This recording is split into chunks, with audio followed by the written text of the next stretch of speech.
get to North Korea for a moment, especially with John Kelly in that role now. Trump seems to have put all of his strategy on China, at least publicly. Is that where this White House is going, that it's up to China to solve the North Korea problem? I don't think that's where they're going anymore, but President Trump is being mysterious about it. First, a quote from him. Just in the past hour or so, he was asked by a reporter about North Korea and its missile tests and why the U.S. is not calling a United Nations Security Council meeting. As the U.S. ambassador in New York at the UN, Nikki Haley, said that there's nothing to talk about. The time for talk is over. Well, what Trump said was, we'll take care of it. We'll handle it. It'll be handled. We handle things. Is that a military threat? Frankly, we don't know. Nurit? Howard Stauffer, what do you think when you hear that? We've heard that several times now from Trump saying that if China doesn't take care of this, we will. What are Trump's real options? I think they're very limited. You know, for 4 presidents, we've had a situation where Clinton all the way down through George W. Bush, all of them could not figure out the best way to proceed. In 1994, 6 countries got together, China, Russia, the United States, South Korea, Japan, and we were able to work out a deal where the program for missile testing and nuclear testing was stopped.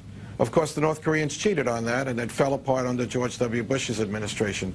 But we have to keep thinking about diplomatic solutions right now, because the alternative will involve millions of people.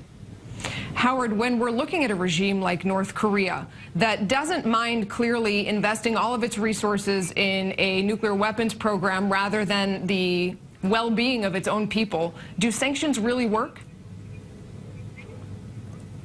I think sanctions haven't worked up to now, but we have to bear in mind both China and Russia have said that they would be willing to put pressure on North Korea to stop its testing and nuclear testing programs and missile testing programs if the South would stop military exercises with the United States. I think a good strategy would be to at least test the North and say, okay, fine, we'll stop military exercises. Let's see the North stop its missile tests and nuclear tests. If they don't stop doing that, then China and Russia are with the United States, Japan, and South Korea in a combined effort to put pressure on North Korea to do something appropriate.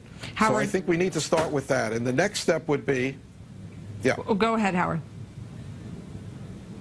I was just going to say the next step would be maybe an embargo or a quarantine, that China and Russia would look at the land borders and we would quarantine the sea borders to let nothing in but food and medicine. Let's just revisit, Howard, this key premise from Donald Trump that China could solve this problem, meaning North Korea. Is that true? Could China solve it all by itself? No, it cannot. China is very worried that if North Korea collapses, it'll have millions of people flooding into China, and the flood would be far larger than what happened when East Germany collapsed in 1989. So China can help, but it's going to require the international community, especially Russia and China, working with the United States.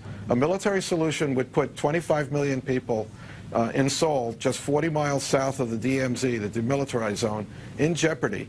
And frankly, it's not a real solution. The best solution is to accept the original offers of China and Russia, and then if that doesn't work, to work together to seal off the North Koreans and just basically tell them you can't continue this program because you're not going to have any trade with anyone. So briefly, Dan.